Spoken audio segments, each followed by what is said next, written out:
Hello అండి. అందరికీ ఎలా ఉన్నారండి? బాగున్నారా? Welcome back to my channel Navavyakruthi vlogs అండి.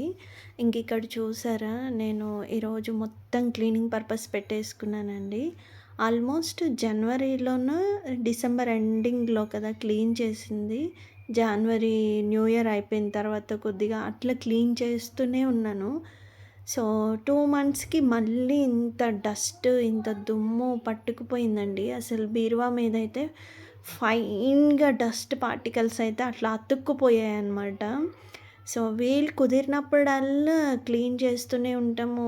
ఎంత వర్క్ ఉన్నా గానీ, ఏ పని చేసుకున్నా గానీ, ఇల్లు అయితే అస్సలు నెగ్లెక్ట్ చేయము. సో మాప్ పెడుతూ ఉంటాను. మంచిగా నీట్‌గా ఉంచుకోవడానికే మ్యాక్సిమం ట్రై చేస్తూనే ఉంటా. నాకెంత వర్క్ ఉన్నా గానీ. అయినా గానీ చూడండి, మొత్తం డస్ట్ పార్టికల్స్ అనమాట. ఇంక ఇవొచ్చేసి నేను ఫ్లెక్సీ ప్రింటింగ్ దగ్గర ఫ్లెక్సీ ప్రింట్ చేస్తారు కదండీ! అవి సరిగ్గా ప్రింట్ అవ్వనివి ఉంటే మనం అడిగితే ఇస్తారు. సో అవి తెచ్చుకొని షెల్ఫ్‌లో, కిచెన్ షెల్ఫ్‌లో అట్లా మొత్తం వేసేసుకున్నానండి. ఇవేంటంటే రీయూజబుల్ అనమాట. చక్కగా కడిగేసుకొని మళ్ళీ ఆరిన తర్వాత పెట్టుకోవచ్చు. మెయిన్ పార్ట్ ఏంటంటే పిల్లలండి బాబో! నాకెంత హెల్ప్ చేస్తున్నారంటే ఈ మధ్య అసలు దగ్గర దగ్గర 1 ఇయర్ కాడ నుంచి వాళ్ళు చాలా హెల్ప్ చేస్తున్నారండి. ఇంకా మా బాబు అయితే చెప్పక్కర్లేదు.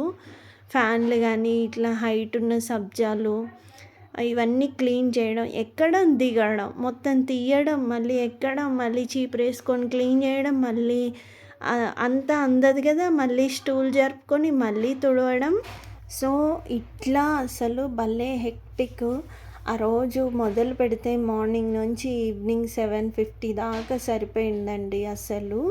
నాకైతే అసలు ఎంత చిరాకు లేసిందంటే, ఎక్కడ పట్టినా దుమ్మే అసలు. ఎందుకింత దుమ్మో అస్సలు అర్థం కావట్లేదు. మళ్ళీ పొద్దున పోతే ఈవినింగ్‌కొస్తాము. అప్పుడప్పుడు నేను అంతకుముందు వెళ్ళినప్పుడైతే సండేస్ కూడా వర్క్ ఉండేదండి. సండే కూడా నేను వెళ్ళేసేదాన్ని. సో ఆ టైంలో కూడా పిల్లలు బాగా హెల్ప్ చేసేవాళ్ళండి నాకు. వచ్చేసరికి మొత్తం ఇల్లంతా నీట్‌గా ఊడ్చి, తుడిచి, మాప్ పెట్టి చక్కగా నీట్‌గా మా పాపేమో రైస్ పెట్టేసి అట్లా ఉంచేదనమాట. ఆల్మోస్ట్ నేను వచ్చేసరికి 7:30 కూడా అయిపోయేదండి. అప్పుడు ఆ కంపెనీలో వర్క్ చేసినప్పుడు.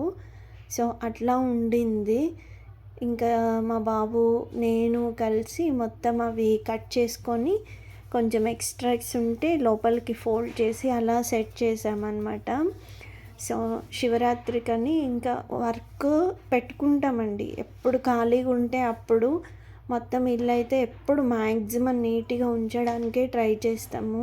ఇంకా సంక్రాంతికి అయితే కిచెన్ ఐటమ్స్ అన్నీ తీసి క్లీన్ చేసి నీట్‌గా కడిగి పెట్టినా కూడా మళ్ళీ దుమ్ము కనిపిస్తూనే ఉంది. కాకపోతే ఈ మనం ఆన్లైన్‌లో పర్చేస్ చేయాలి, కబోర్డ్స్ కోసం, షెల్ఫ్‌లో షీట్స్ కోసం అంటే ఎక్కువ కాస్ట్ పడతాయండి. ఇవి ఆల్మోస్ట్ వాళ్ళని అడిగితే ఉట్టిగా ఇచ్చేస్తారు. మంచిగా కడిగేసుకొని మళ్ళీ రీయూజ్ చేసుకోవచ్చు. బట్టల షెల్ఫ్‌లో అయితే లైట్ దుమ్ము ఉంటుంది కదా, జస్ట్ ఆ బట్టలు తీసేసి దాన్ని తడిబట్టేసి తుడిచి మనం సర్దేసుకోవచ్చు. ఇక సబ్జాల మీద, సన్‌సైడ్స్ మీద ఉంటే మాత్రము నీట్‌గా తీసి కడుక్కోవాల్సిందే. ఎందుకంటే వాటి మీద ఎక్కువ డస్ట్ ఉంటుంది కాబట్టి. సో చాలా పని అయిపోయింది చూసారా, ఎక్కడ పట్టినా అంతే దుమ్ము. చేసేదేమీ లేక ముగ్గురం పడి 7:50 కల్లా ఈవినింగ్ ఫినిష్ చేసామన్నమాట. ఈ డొక్కు మిషన్ అయితే టిక్ టిక్‌లోళ్ళు వస్తారు కదండీ, వాళ్ళకన్నా ఇద్దామని చూస్తున్నాను. ఇక్కడ ఎవరు రాను కూడా రావట్లేదు. సో దానివల్ల ఏం యూజ్ లేదనమాట. ఇక్కడ వచ్చేసి గిన్నెలు, ఆ రోజు సోప్ ఎందుకో అస్సలు జిడ్డు పోలేదు. అన్నీ డబల్ టైమ్స్ కడుక్కోవడం, మళ్ళీ జిడ్డు పోకపోతే మళ్ళీ సోప్ వేసి రుద్ది మళ్ళీ కడగడం అట్లా అయిపోయిందనమాట. బయట పక్క బూజు అంతా మా వాడు దులిపేశాడు. లోపల మాత్రం ఇద్దరం కలిసి చేసుకున్నాము. సో అట్లా ముగ్గురం కష్టపడితే ఇల్లు అనేది క్లీన్ అయిందండి. దానికి తోడు సామాన్ల విషయానికి వస్తే ఎంత తక్కువ అంటే అంత తక్కువ ఉంటే బెటర్ అని నేను రియలైజ్ అవుతానండి. మామూలుగానే చాలా వరకు తక్కువ నాయి.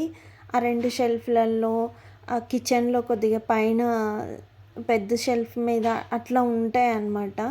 సో, అంతకు మించి హెక్టిక్‌గా గందరగోళంగా సామాన్లు అస్సలు పెట్టుకోను. ఎందుకు అంటే ఏదన్నా ఒక వస్తువు కొనుక్కున్నాము అంటే ప్రాపర్‌గా దాన్ని యూజ్ చేయాలి. అట్‌లీస్ట్ దాన్ని నీట్‌గా ఉంచుకోవడానికి ట్రై చేయాలన్నది నా ఇంటెన్షను. సో, ఇవి కడగడానికే చాలా చిరాకు, చాలా ఇబ్బంది, అలసటగా ఉందండి నాకు. సో, అందుకని వీలైనంత వరకు ఈసారి అమ్మ వాళ్ళొస్తే ఇంకా నేను యూజ్ చేయనివి ఏమన్నా ఉంటే మాత్రము మమ్మీ కన్నా ఇచ్చి పంపించేద్దాము. అవసరమైనప్పుడు వాళ్ళే తీసుకొస్తారని చెప్పేసి డిసైడ్ అయ్యాను. ఎందుకండి బాబు అనవసరంగా కడుక్కోవడం, దులుపుకోవడం ఎంత హెక్టిక్ అయిపోతుంది. దట్టు రెంటెడ్ హౌస్‌లో అయితే ఇంకా ఇబ్బంది. సో, నాకు మళ్ళీ ఎప్పుడన్నా ఫ్యూచర్‌లో మళ్ళీ ఇల్లు మారాలి అంటే ఇంత సామాను ప్యాక్ చేసుకోవాలన్నా ఇబ్బందే. అందుకని ఈ డెసిషన్ తీసుకున్నాననమాట. సో, మ్యాక్సిమం ఒకరోజు మళ్ళీ కూర్చొని నాకు యూజ్ లేనివి గిన్నెలేమైనా ఉంటే మొత్తం ప్యాక్ చేసి అమ్మకి పంపించేద్దామని చెప్పి చూస్తున్నాను. ఎందుకు అంతగా పెద్ద తాకిడేమి ఉండదు. వస్తారు, చేస్తారు అన్న విషయం గూడా ఏమి ఉండదు కాబట్టి బై మిస్టేక్ ఎప్పుడన్నా ఎవరన్నా గెట్ టుగెదర్ మమ్మీ వాళ్ళు అట్లా అయినా కానీ ఆ ఉన్న గిన్నెలతోనే అడ్జస్ట్ చేయటం. లేకపోతే అంతగా అవసరమైతే బయట నుంచన్నా తెచ్చుకోవచ్చు 2 గిన్నెలు రెంట్‌కి అట్లా అనిపించింది. సో, పాపం చూసారా పిల్లలు 7:50 అయిందండి ఇంకా ఆ రోజు టైము. అప్పుడు వాటర్ పెట్టుకొని ఇంకా అలా స్నానం చేసి మార్నింగ్‌దే కొంచెము ఆలుగడ్డ కూరుంది. అది తీయగుంటే మళ్ళీ మా పాప దాంట్లో ఒక పావు ఆయిలేసి, కొంచెం కారమేసి, కారంగా బాయిల్ చేసిందనమాట. ఇంకా ఆ రోజు నైట్ కుకింగ్ గూడా ఏం లేదు. మార్నింగ్ అట్లా తిని స్టార్ట్ చేసామంటే మళ్ళీ నైట్ తిన్నామనమాట ఫుడ్ అనేది. ఇక నైటే మెట్లు అంతా పనిలో పని మొత్తం తుడుచుకొని నీట్‌గా పెట్టుకొని గేట్లేసేసుకొని ఇగ డిన్నర్‌కి స్టార్ట్ అయిపోయాము. అంత వర్క్ ఉండిందండి అసలు. మరి ఘోరంగా 2 మంత్స్‌కి, 1½ మంత్‌కి ఇంత దుమ్మంటే అసలు తట్టుకోలేకపోతున్నాము. ఆల్మోస్ట్ ఎప్పుడు క్లోజ్ చేసే ఉంటాయి. మరి ఎందుకట్లా వస్తుందో దుమ్మనేది తెలీదు. ఇంకిక్కడ వచ్చేసి మళ్ళీ కొంచెం వెయిట్ గెయిన్ అవుతున్నానని చూసుకుంటున్నాను పిల్లలతో పాటు. చూసారా? ఆ పైనవి అయన్నీ తీసి కడిగేసరికి ప్రాణం పోయిందండి. పెయిన్ కిల్లర్ వేసుకుందాం అనుకున్నా కానీ మళ్ళీ అలవాటు అయిపోతుందని వేసుకోకుండా ఇంకా అలా డే కంప్లీట్ అయిపోయింది. ఇంకా నెక్స్ట్ డే వచ్చేసి ఇది ఒక చాలా సన్నగా ఉంటుందండి సందు. సో, నేను ఊడుస్తానన్నా కానీ మళ్ళీ మా బాబే చీపిరి పట్టుకొని లేదమ్మా నేనే క్లీన్ చేస్తా అని క్లీన్ చేసేసాడు. నేను ఇంకా ఇంట్లో కుకింగ్ పని చూసుకున్నాననమాట. పైనే వెళ్ళి మా పాప మొత్తం ఊడ్చి క్లీన్ చేసింది. చెప్పాను కదండీ పిల్లలుంటే చేతికొస్తే ఎంత హెల్ప్ చేస్తారనేది పర్సనల్‌గా ఎక్స్‌పీరియన్స్ అవుతున్నా. సో, అదనమాట. ఇంకా కమింగ్ టు బ్యాక్ మళ్ళీ తర్వాత ఆ రోజు సండే నేను ఇంకేం తీయలేదు. జస్ట్ వాడు ఊడ్చే క్లిప్ తప్ప. ఇంకిది మండే అనమాట. మండే రోజు టమాటా చారు పెడదామని చెప్పేసి నేను ఇలా టమాటాలు కట్ చేస్తున్నాను. మీకు గుర్తుందా అండి? అంతకుముందు గ్రేటర్‌తోని మొత్తం తురిమితే బాగానే వచ్చింది. కానీ టైమ్ టేకింగ్ పట్టింది. యాజ్ యూజువల్ కట్ చేసినట్టుగానే అని. సో, ఇక్కడ మనకి జ్యూసర్‌ది నెట్ ఉంటది కదండీ! సో, దాంతో ఏసి టమాటా పీసులేసి మంచిగా రుద్దేస్తే చక్కగా పీల్ ఆఫ్ అయిపోయి అది జ్యూస్ అంతా అందులో పడిపోతుందనమాట. చాలా ఈజీగా కూడా అయిపోయింది. సో, చూసారా ఇక్కడ మొత్తం జ్యూస్ అంతా కిందికెళ్ళిపోయి పల్పు మొత్తం పైనే ఉండిపోయిందండి. అంత బాగా అయిపోయింది. ఈజీగా అయిపోయిందనమాట రసానికి. ఇంకొకటేంటంటే నేనెప్పుడు రసం పెట్టినా ఎలాగో సమ్మర్ స్టార్ట్ అయింది కదండీ! కొంచెం ఎక్కువే పెట్టుకుంటాను. అట్‌లీస్ట్ ఒక 2, 3 డేస్‌కొచ్చేటట్టుగా. ఎందుకు అంటే పిల్లలున్నారు. కొంచెం లేట్ అయినా వర్క్‌లో లేట్ అయినప్పుడు తినడానికి మళ్ళీ కుకింగ్ చేసుకునే పని లేకుండా యూజ్ అవుతదన్నట్టుగా చారైనా, రసమైనా కొంచెం ఎక్కువ పెట్టుకుంటానండి. సో, అట్లా ఆనియన్స్, పచ్చిమిర్చి అన్నీ పచ్చివి వేసి కారము, పసుపు వేసేసి పచ్చివే మంచిగా మసలు పెడతాననమాట. ఆ రసం అంతా చక్కగా రసం పౌడర్ వేసి మసలు పెట్టిన తర్వాత అప్పుడు నేను తడక పెట్టేస్తాను. ఫైనల్‌గా చాలా బావుంటదనమాట టమాటా రసము. సో, నేనైతే ఇలా చేస్తాను. ఇంకా అలా నా వర్క్ అనేది మొత్తం ఫినిష్ చేశానండి. 2 రోజులు పట్టింది. ఒక్కరోజు కాదు. సో, మొత్తానికైతే నీట్‌గా క్లీన్ చేసి పెట్టుకున్నాననమాట. ఇంకా పిల్లలు కూడా తెలుసుకొని హెల్ప్ చేయడం వల్ల వర్క్ అనేది తొందరగా అయిపోతుందండి. సో, ఫైనల్‌గా అయితే ఇలా ఫినిష్ చేశాను పండగకి క్లీనింగ్ అనేది.